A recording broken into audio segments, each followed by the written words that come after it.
सम्पूर्णमा नमस्कार। आज हामीहरूले यस भिडियो मार्फत आफैले घरमै बसेर घरबाटै आफूसँग भएको पेन्सनको जो पट्टा छ त्यसको नवीकरण कसरी गर्न सकिन्छ भन्ने जानकारी प्राप्त गर्नेछौँ। अब अहिलेसम्म चाहिँ हामीहरूले के गर्दै आइरहेको छौँ भनेपछि तपाईहरूले आफ्नो पेन्सन पट्टा लगेर त्यो पेन्सन कुन ब्याङ्कबाट बुझ्नुहुन्छ त्यो ब्याङ्कमा स्वयं उपस्थित भएर त्यहाँ एउटा हाजिरी फारम हुन्छ, पेन्सन हाजिरी फर्म, त्यो फर्म भरेर त्यो ब्याङ्कको कर्मचारीलाई बुझाएर त्यो कर्मचारी मार्फत चाहिँ तपाईहरूले आफ्नो हाजिरी लगाइराख्नु भएको छ। ठिक छ। अब तर अहिले आएको नयाँ सरकारले चाहिँ आफैले घरमै बसेर चाहिँ पेन्सन रिन्यू गर्ने व्यवस्था ल्याउनु भएको छ। अब त्यो चाहिँ कसरी गर्न सकिन्छ त, घरमै बसेर पेन्सन पट्टा कसरी नवीकरण गर्न सकिन्छ भन्ने कुरा चाहिँ त्यो जानकारी आज यस भिडियो मार्फत हामीहरूले प्राप्त गर्नेछौँ। सम्पूर्ण सर्वप्रथम तपाईहरुसँग मोबाइल छ अथवा ल्यापटप छ, जेसुकै कुरा छ त्यसको चाहिँ गुगल अथवा गुगल क्रोममा जानु होला। त्यहाँ गएर टाइप गर्नु होला pension management office, PENSION, pension management office type गर्नु होला। मेरो यहाँमा टाइप गरेको हुनाले यहाँ देखाएको छ। पेन्सन म्यानेजमेन्ट अफिसमा क्लिक गरे त्यो पेन्सन म्यानेजमेन्ट अफिसको एउटा वेबसाइट सुरुमै तपाईहरुले देख्न सक्नुहुन्छ, अथवा तपाईहरुले पेन्सन म्यानेजमेन्ट अफिसको ठाउँमा pension.gov.np पनि टाइप गर्न सक्नुहुन्छ। त्यसको पहिलोमा तपाईहरुलाई वेबसाइट देखा पर्छ पेन्सन म्यानेजमेन्ट अफिसको, त्यसमा क्लिक गर्नु होला। त्यसभित्र क्लिक गरिसकेपछि तपाईहरुको अब त्यहाँ निवित्तवरण व्यवस्थापन कार्यालय भनेर एउटा तपाईहरुले वेबसाइट देख्न सक्नुहुन्छ। त्यो वेबसाइटको अलि तल आयो भने हाम्रो सेवाहरू भित्र एउटा लिंक राखिदिएको छ, IPMS V2 भनेको भर्जन 2 हो। त्यो लिंकमा क्लिक गर्नु होला। त्यो लिंकमा क्लिक गरिसकेपछि अब एउटा पोर्टल खुल्छ। त्यसले माग्छ तपाईहरुलाई युजर नेम र पासवर्ड।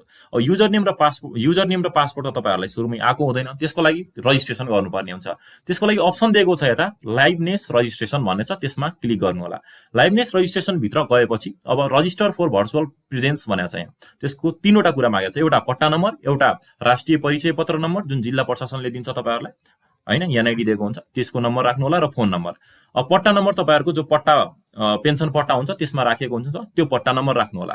जस्तै मैले यता पट्टा नम्बर राखे, अनि राष्ट्रिय परिचय पत्र नम्बर राख्नु होला र फोन नम्बर राख्नु होला। मैले तीनटै कुरा राखिसकेपछि अब यहाँ कन्टिन्यू भन्ने अप्सन हुन्छ, कन्टिन्यूमा गएँ। मेरो यहाँ के भन्यो भनेपछि you have already been registered भनेको छ। मेरो किनभने अलरेडी दर्ता भइसकेको छ, त्यो हिसाबले तपाईहरुकोमा चाहिँ ओटीपी कोड जान्छ, यो नम्बरमा ओटीपी कोड जान्छ। त्यो ओटीपी कोड यहाँ तपाईहरुलाई माग्छ। त्यो ओटीपी कोड, त्यो नम्बरमा आएको ओटीपी कोड यहाँ हानेपछि त्यसपछि तपाईहरुलाई युजर ओटीपी कोड 2 मिनेटसम्म भ्यालिड हुन्छ। त्यो ओटीपी कोड हानिसकेपछि युजर नेम र पासवर्ड फेरि अर्को मेसेजमा आउँछ, युजर नेम र पासवर्ड। त्यो युजर नेम र पासवर्ड तपाईहरुले हान्नुपर्ने हुन्छ। यसको लागि युजर नेम र पासवर्ड तपाईको मेसेजमा आइसकेपछि अब हामीहरुले साइन इन गर्नुपर्ने हुन्छ। त्यो साइन इन गर्ने क्रममा जुन युजर नेम आएको हुन्छ हामीहरुलाई, त्यो युजर नेम चाहिँ हामीहरुको जो पेन्सन आईडी हुन्छ अथवा पट्टा नम्बर हुन्छ त्यो पट्टा नम्बर नै युजर नेम भनेर आएको हुन्छ, र पासवर्डमा चाहिँ हामीहरुको IPMS @ भनेर समथिङ आएको हुन्छ। त्यसलाई चाहिँ पासवर्डमा राख्ने, युजर नेममा भर्यौ र पासवर्डमा भरिसकेपछि यहाँ रोलमा चाहिँ हामीहरुको एउटै अप्सन हुन्छ यता पेन्सनर, यो पनि अटो सिलेक्ट हुन्छ। र अहिले आर्थिक वर्ष 2082-83 चलेको हुनाले एउटै यो 2082-83 अटो सिलेक्ट भएर आएको हुन्छ। यति भइसकेपछि हामीहरुले साइन इन गर्ने। साइन इन गरेपछि निवित्तवरण व्यवस्थापन कार्यालयको एउटा यो पेन्सनर ड्याशबोर्ड भनेर खुल्छ, र यसमा हामीहरुले स्टार्ट लाइभनेस सेसनमा क्लिक गर्ने। अब स्टार्ट लाइभनेस सेसनमा क्लिक गरिसकेपछि एउटा पहिचान प्रमाणीकरण हामीहरुले गराउनु पर्छ। आफ्नो चाहिँ फेस त्यहाँमा हामीहरुले आफ्नो मुखलाई त्यहाँ गोलो घेरा आउँछ, त्यो भित्र चाहिँ आफ्नो फेसलाई चाहिँ राख्नुपर्ने हुन्छ। र यहाँ चाहिँ प्रमाणीकरण गर्ने क्रममा चाहिँ हामीहरुले केही कुराहरु चाहिँ ध्यान दिनुपर्ने हुन्छ। जस्तै आफ्नो तस्बिर खिच्दा स्थिर रहनुहोस् भनेको छ। जो त्यो हामीहरुले भिडियो सेल्फी त्यसलाई दिइराको बेला चाहिँ हामीहरु हल्लिनु हुँदैन, क्लियरली हामीहरुको फेसमा लाइट आउने गरेर हामीहरुले त्यो गोलो घेराभित्र चाहिँ आफ्नो मुखलाई चाहिँ राख्नुपर्ने हुन्छ। यो कुरा चाहिँ हामीहरुले ध्यान दिनुपर्ने हुन्छ। प्रमाणीकरण सुरु गर्नुहोस्मा क्लिक गरेपछि उसले भिडियो सेल्फी हामीहरुको लिन खोज्छ। भिडियो सेल्फी दिँदाखेरि त्यो गोलो घेरामा हामीहरुले आफ्नो फेसलाई नहल्लाइकन त्यहाँ देखाउनु पर्ने हुन्छ। हामीहरुको फेसमा लाइट चाहिँ हुनुपर्छ, र यसरी उहाँको तपाईको फोटो खिचियो भनेर यसमा आयो। यति गरिसकेपछि अब हामीहरुले नेक्स्ट स्टेपमा जाने, तर कहिलेकाहीँ यहाँ पुनः गर्नुहोस् भन्यो भने पुनः पनि हामीहरुले गर्नुपर्ने हुन्छ। त्यसपछि जारी राख्नुहोस्मा हामीहरुले क्लिक गर्ने। जारी राख्नुहोस्मा क्लिक गरिसकेपछि अब अर्को चरणमा तपाईहरुलाई स्वागत छ भने अब यसमा चाहिँ हामीहरुले इशारा देखाउनु पर्छ, कहिले आंगलालाई माथि गर्ने तल गर्ने भनेर यसले भनेको हुन्छ। त्यसले जे मागेको छ त्यो हामीहरुले गर्नुपर्ने हुन्छ। अब I am ready let's go मा जाने दोस्रो चरणको लागि। त्यसमा गएपछि उले भन्छ आंगला माथि भन्छ। आंगला माथि भनेपछि हामीहरुले पनि आंगलालाई माथि राखेर भिडियो दिने। उहाँको आंगला माथि देखाइराख्नु भएको छ उहाँले, र उहाँले आंगला माथि देखाउनु भयो। उहाँले असफल भयो, सोधिएको इशारा स्पष्ट देखाउनुहोस् भन्यो। उहाँले दोस्रो आंगला देखाउनु भयो, त्यसैले लिएन। फिर्ता जानुहोस्मा जाने। फेरि अझै I am ready let's go मा जाने। त्यसपछि उहाँलाई अब बुढी आंगला तल गर्न भनेर इशारा चाहियो। त्यही हिसाबले हामीले इशारा दिनुपर्ने हुन्छ। बुढी आंगलालाई तल देखाउने, बुढी आंगलालाई तल उहाँले देखाउनु भयो।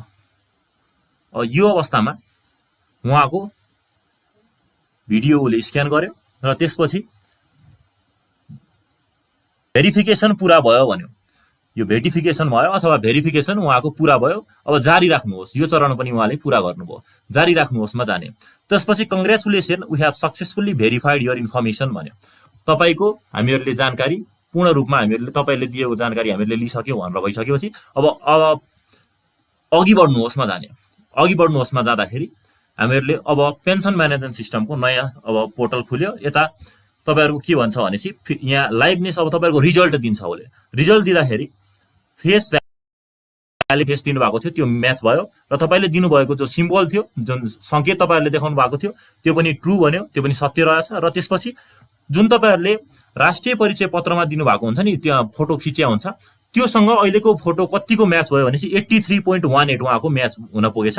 त्यसपछि उहाँको यो यसरी रिजल्ट हामीहरूले हेर्न सक्छौँ।